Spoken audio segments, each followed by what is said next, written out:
নবী বলবে, ও আল্লাহ, তুমি যদি বিচার শুরু করো,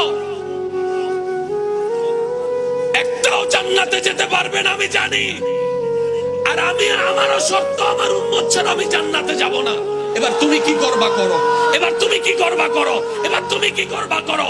নবীজি প্রথম হাসরের ময়দানে উঠেই প্রথম যে কথাটা বলবেন, ইয়া আখি জিবরাইল আইনা উম্মতি।